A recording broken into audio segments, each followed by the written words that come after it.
হে কি অবস্থা সবার? তো আজকে আমি যাচ্ছি হলো, তো গেস করেন দেশটা কোথায় হতে পারে। আর যাচ্ছি পৃথিবীর সবচেয়ে দামি এয়ারলাইন্সগুলোর মধ্যে একটা, সিঙ্গাপুর এয়ারলাইন্স। তো ওই এয়ারলাইন্সের রিভিউ দেবো, কেমন সার্ভিস, কেমন সব কিছু। অবশ্যই ভালো হবে যেহেতু পৃথিবীর দামি এয়ারলাইন্সগুলোর মধ্যে একটা। অলরেডি আমার ইমিগ্রেশন শেষ, ফাইনাল চেকিংয়ের জন্য অপেক্ষা করতেছি। তো দেখা হচ্ছে প্লেনে। আর অবশ্যই চ্যানেলটিকে সাবস্ক্রাইব করবেন পাশে পুরো ভিডিওটি দেখার জন্য। প্লেনের রিভিউ দেবো আজকে। তো এই তো দেখা হচ্ছে প্লেনে।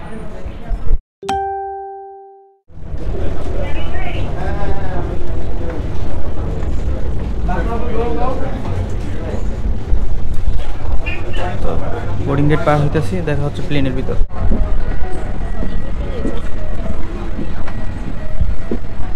এটা হচ্ছে বিজনেস ক্লাস।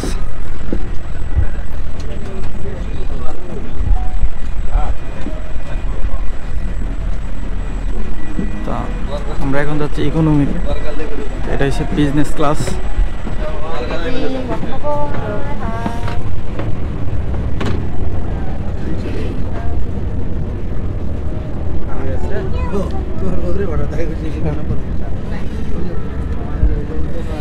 আমার সিট নাম্বার হয়েছে 73A।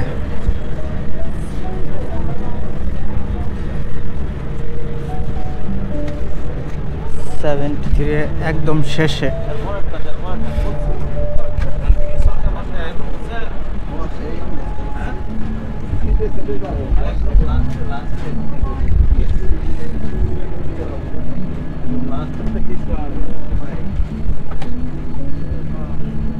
মোটামুটি অনেক বড় একটা plane.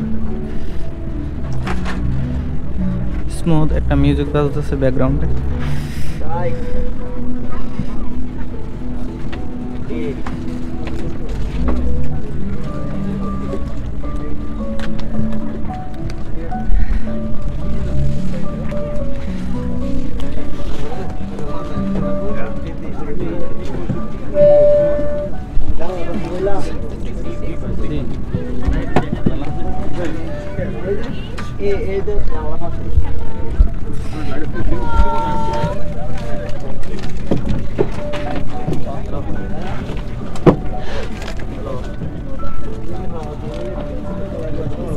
Seventy-three.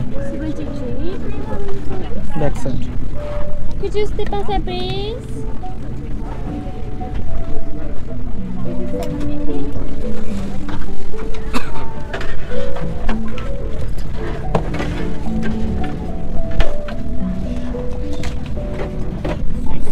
Step in first. I'll let him come through. Sir, which number, sir? 73. 73A. F. A. A. Window seat, sir. Yeah. Thank you. You can put your bag on top. You roll down, sir. 69 for number 69 the window seat.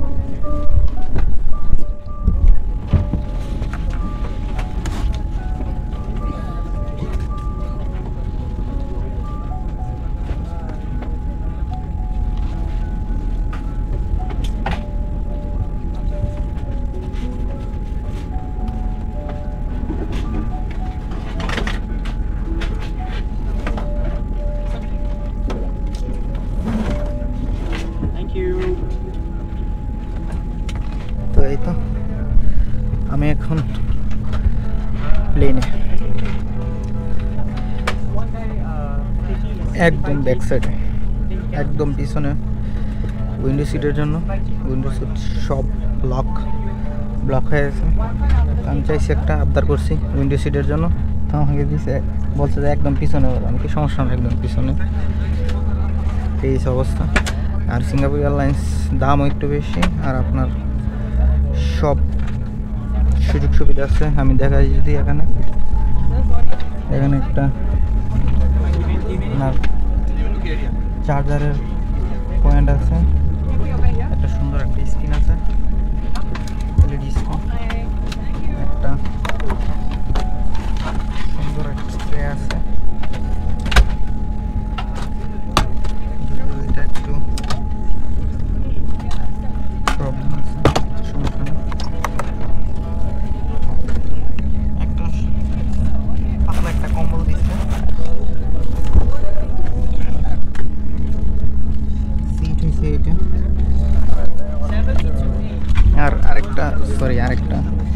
দিচ্ছি।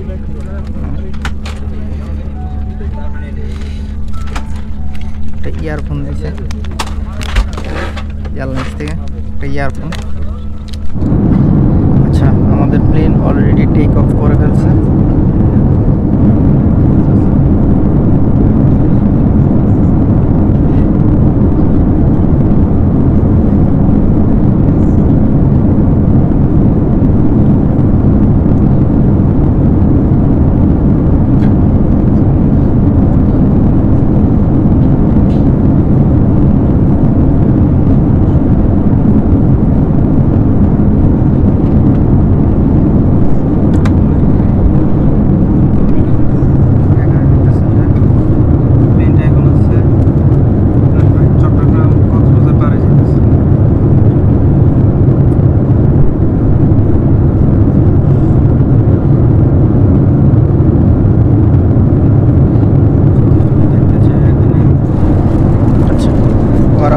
খাবার serve করে দিছে, একটা অ্যাপলের juice,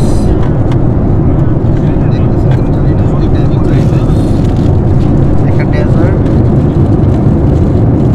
এটা হচ্ছে একটা chicken, একটা রুটি, ফ্রেশ ওয়াটার, আর এটা হচ্ছে fish with rice, basmati rice. Okay, আমার মনে হইতেছে অনেক ভালো। অ্যাপলের জুসটা ট্রাই করে দেখি। অ্যাপলের জুসটা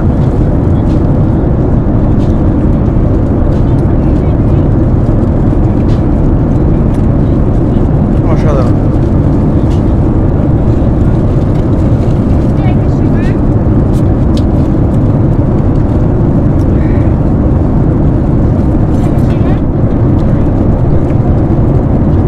আমি যদি দেখাই আপনাদের, বাসমতি চালের ভাত, আর একটা ফিশ, এটা হচ্ছে একটা ফিশ, একটা ফিশ, আর এটা হচ্ছে বেগুন দিয়ে, সরিষা দিয়ে, কি যে একটা দিছে, এটা বলতে পারতেছি না, কিন্তু এটা ফিশ, এটা মাছ, এটা সরিষা বাটা দিয়ে করছে, আর বাসমতি রাইস। খেতে খারাপ না, ভালো। তো এই খাবারটা শেষ করি, তারপরে অন্যগুলো বলছে।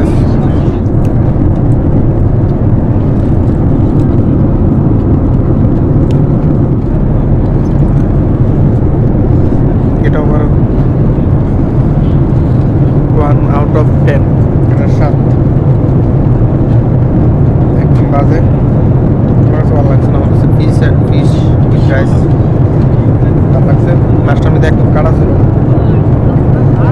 আর এই ডেজার্টটা যে কেমন লাগে বলতে পারতেছি না, কিন্তু এটা আমার কাছে একদম ভালো লাগে না।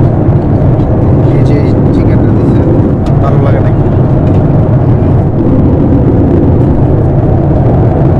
বরাবরের মতোই ডেজার্টটা অনেক স্বাদ। উপরে একটা ক্রিম দিছে,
কাছাকাছি।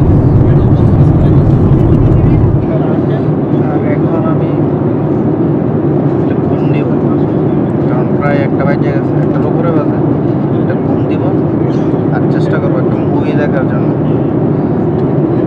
হয়তো বা 12 ফেল আর লাপাত্তা লেডি সিটি দেখছি এগুলো ছবি মুভিগুলো, কিন্তু আবার দেখবো লাপাত্তা লেডিস বা 12 ফেল, এটা দিকে সময় কাটাবো।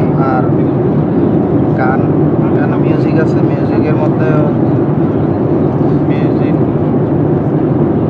হতে পারে না, কিন্তু একটা মুভি দেখবো এটা শিখ। হয়তো বা 12 ফেল, হয়তো বা লাপাত্তা লেডিস, এই মুভিগুলো দেখবো। এই তো এই সে কাহিনী। তো একটা ঘুম দিব,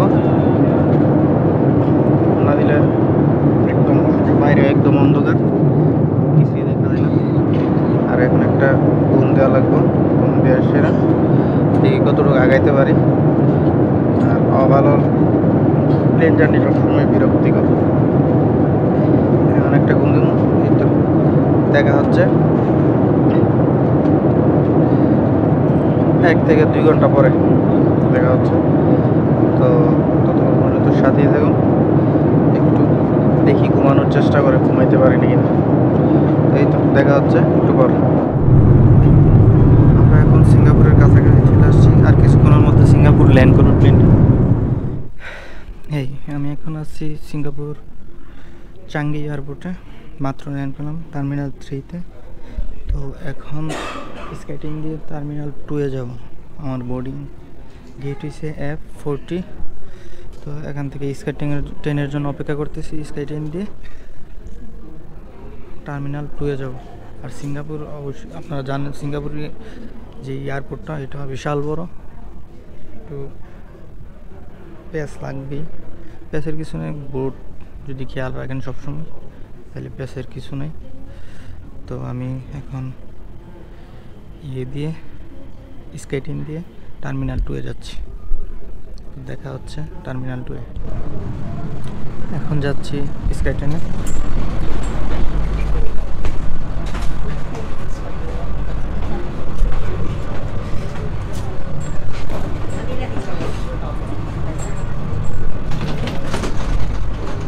কিন্তু অটো কন্ট্রোল, রেগুলার কোনো ড্রাইভার। এই তো আশা করছি টার্মিনাল 2-এ।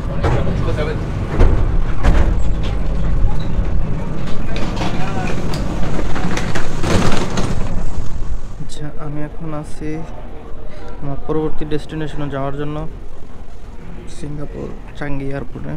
আমার গেট নাম্বার হয়েছে টার্মিনাল 2-এর F14। তো আমি অনেকক্ষণ খোঁজাখুঁজির পরে F14 পাইলাম। এয়ারপোর্টটা এত বড় যে অবশ্যই যে কারো প্যাস লেগে যাবে। ঘুরতে ঘুরতে অনেকক্ষণ, 15 মিনিটের মতো ঘুরতে ঘুরতে এখন আসা বসছি। আর সারা রাত মনে হয় না 1 ঘন্টা ঘুমাইছি, এই সব অবস্থা। তো আমি খুব হতাশ। তো আমার জায়গায় যাই সেটা, তারপর একটা ঘুম দিমু, টুইটটা যা দেখানোর দেখানো বা বের হব। এখনও যাইতে প্রায় 2 ঘন্টার মতো লাগবে। এখন চেক ইনই খুঁজে নেই, তো সবাই আয়সা জমা হইতেছে এই আর কি। আমি এখন আছি পরবর্তী ডেস্টিনেশনে যাওয়ার জন্য ফ্লাইটে। প্রায় আমার ট্রানজিট শেষ। আর এটা হচ্ছে বিজনেস ক্লাস।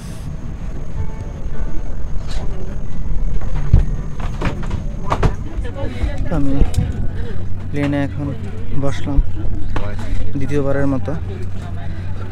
আমি রওনা দিচ্ছি প্রায় 11 তারিখ, আজকে 12 তারিখ, এখনও আমার জার্নি শেষ হয় নাই। তো এই আর কি। এখান থেকে যাইতে খুব সম্ভবত 2 ঘন্টার মতো লাগে নাকি, সম্ভবত 2 ঘন্টার মতো লাগে। তো এই তো জার্নিটা একটু দেখি। আসবার সময় বাংলাদেশ থেকে সিঙ্গাপুর আসবার সময় পাইতেছি উইন্ডো সিট, কিন্তু এখন উইন্ডো সিট পাই নাই। তো আর কি, তো দেখা হচ্ছে একটু পর। প্লেনের ওয়াশরুমের ভিতরে এতটুকু জায়গা আছে না, জাস্ট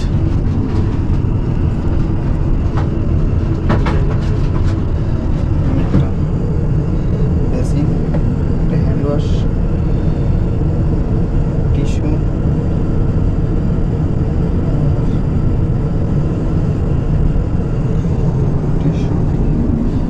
এটা একটা কমোড,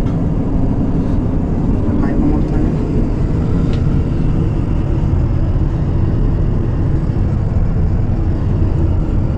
সিম্পল কিছু একদম ছোট একটা জায়গা, কোনো রকমের কাজ সারার মতো একটা জায়গা আর কি।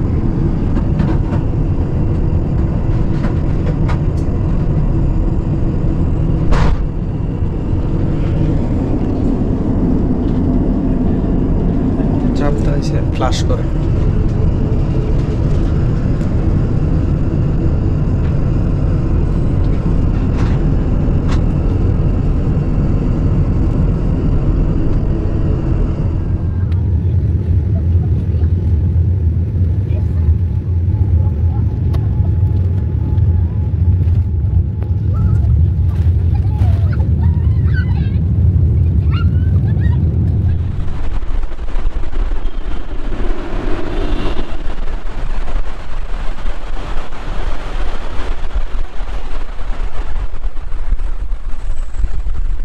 ওয়েলকাম টু বালি।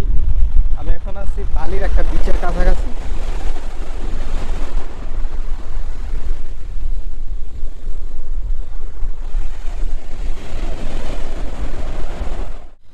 এই কি অবস্থা সবার? তো আমি এখন আছি আমার হোটেলে, মানে প্রথম দিন আমি এই রাত কাটাইছি এই হোটেলে। একটা হোস্টেল বলা যায়। তার মধ্যে আপনার 4 জন থাকছে একটা রুমে। আর হোটেলের বাইরের মানে আউটসাইড পরিবেশটা একটু দেখুন অসাধারণ। আর এই দামে বাংলাদেশে হোটেল আমার মনে হয় না খুব পাওয়া যাবে। কারণ কি, বাংলাদেশের হোটেলটার দাম পড়ছে না প্রায় 600 টাকাও পড়ছে না। ইন্দোনেশিয়ার 63 রুপির বা এর চেয়ে কিছু আশেপাশে একটু বা পড়ছে, 63,000 রুপিয়ার আশেপাশে পড়ছে। তো এই আর কি। আর বাংলাদেশে প্রায় 600 টাকাতে হোটেলে থাকলে আপনার ওয়াশরুমে যাইতেই পারবেন না, যে একটা অবস্থা। তার চেয়ে বেলা আপনি ইন্ডিয়ার মতো রাস্তার মধ্যে কাজ সেরা ফেলেন। তো যাই হোক, ইন্দোনেশিয়া হোটেল কিন্তু অনেক সস্তা, হোটেল একদম অনেক সস্তা। কিন্তু জাস্ট আসা যাওয়ার যে খরচটা, প্লেনের খরচটা যেটা, এটা একটু অনেক, এটা বেশি। নাহলে এখানে থাকার একদম সস্তা হোটেল, 500-600 টাকার মধ্যে হোটেল, অনেক সুন্দর পরিবেশ প্লাস সুইমিং পুল। তারপর আপনার পরিবেশ, ওদের যে রিসিপশনের যে মানে স্বাগতম জানানোর যে ব্যাপারটা, তার সার্ভিস অনেক সুন্দর। তো এই তো। আর এটা হচ্ছে আপনার হোটেলের বাইরে, মানে আমার রুমের বাইরে যে একটা সুইমিং পুল আছে। তারপর এখানে গাছ, এসি, 24 ঘন্টা এসি চলবে। এখানে একটা সুইমিং পুল আছে। তারপর এই সব অবস্থা। আর এটি হচ্ছে আমার রুম। এটা আমার রুমটা এখন দেখায়। আর সামনে একটা ক্যাফে আছে, মানে এখানে রাতে পার্টি টার্টি হয়। এই তো পার্টি হয়। তারপর আপনার যেই অ্যালকোহল যারা খায় তারা বুঝে আর কি। তো আমি এখন প্রায় 12টা বাজে যেতেছে। আমি এখান থেকে চেক আউট করে ফেলবো। আমি যাব উদুবের ভিতরের সাইডে। আমি আজকে ছিলাম ইয়ের সাইডে, মানে বিচের কাছাকাছি আর কি। প্রথম দিন ছিলাম বিচের কাছাকাছি। তো এখন আমি বিচের থেকে একটু দূরে চলে যাব। তো এই তো, সাথেই থাকুন। তো আমি যদি আমার ওয়াশরুমে কেউ না থাকে তাইলে আমি ওয়াশরুমের পরিবেশটা দেখাতে পারবো। আর এটা হচ্ছে আপনার যে ইয়াটা, সুইমিং পুল আছে। আর এইগুলো হচ্ছে রুম, মিক্সড রুম।